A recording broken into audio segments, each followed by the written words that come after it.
opposite directions approach each other with a speed of 22 meter per second and 16.5 meter per second respectively.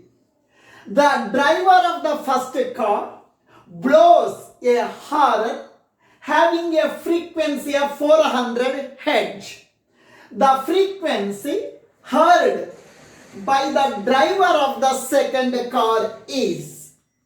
Now first car is giving the whistle, first car is generating the sound, first car is giving the horn. This sound was heard by the driver of the second car.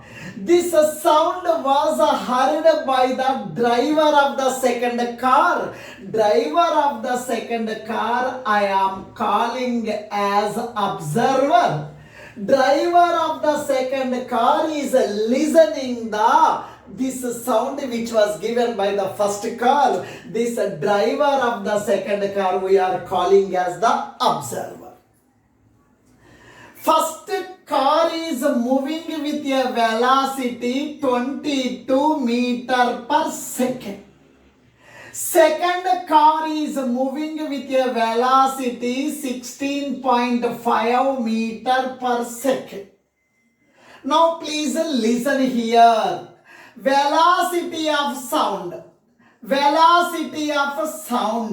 is represented by V. Sound always travels towards the observer.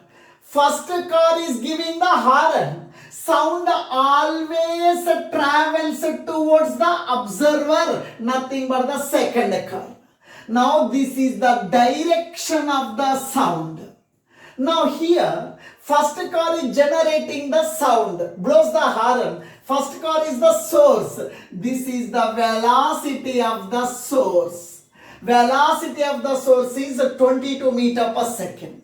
Second car driver is listening the sound, he is the observer. Now this velocity of the second car is velocity of the observer. Whenever Doppler effect problem is given, you have to apply the sign convention. Velocity of sound is our big boss. Velocity of sound is our big boss. Velocity of sound is given as 340 meter per second. You have to compare the velocity of the observer with respect to the sound. Sound is traveling right side. Observer is traveling left side. Both are opposite in direction. Observer velocity I am taking as negative. Next, so velocity of sound is right side. Source is traveling right side. Both are in the same direction. Velocity of source is positive.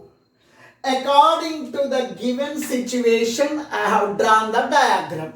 There are two cars. First car is giving the horn. It is generating the sound. First car we are calling as the source of sound. The driver of the second car is listening this sound. This driver of the second car we are calling as observer. Both are moving in opposite direction. Now first car is giving the whistle. Sound always travels towards the observer. This is the direction of sound. It is the direction of observer. Both are opposite. Observer velocity negative. Sound is traveling right side. Source is moving right side. Both are in same direction. Velocity of source is taken as positive. Both are approaching each other. Both are approaching each other at the time. Now they are asking what is the apparent frequency heard by this observer. What apparent frequency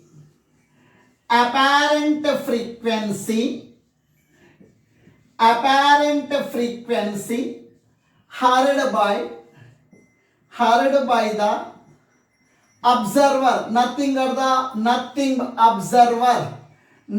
but the driver of the second car.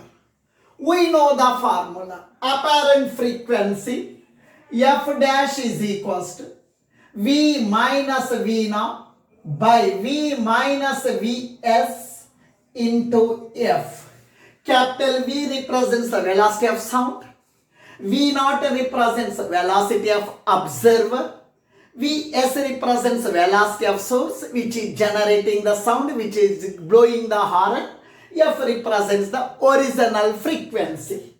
F dash is equal to, capital V means velocity of sound. Velocity of sound is given as 340 meter per second. Velocity of sound 340 minus velocity of observer minus 16.5. The reason is sound is traveling right side, observer moving left side. Both are opposite. For that reason observer velocity negative. Velocity of observer minus 16.5. Capital V, velocity of sound 340 meter per second. Velocity of source, first car is generating the sound, we are calling a source of sound. Velocity of source is 22 meter per second.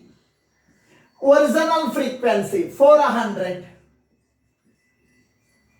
F dash is equals to 340 minus into minus plus 16.5. 340 minus 22. 340 minus 22, 318, 400. F dash is equals to 340 plus 16.5, 356.5 divided by 318 into 400. If you simplify it, apparent frequency is equals to 448 hertz. Now these two cars are approaching each other, coming close and close. He will listen the more frequency of sound. Apparent frequency is 448 hertz. Thank you. In a ನಿಮಿಷ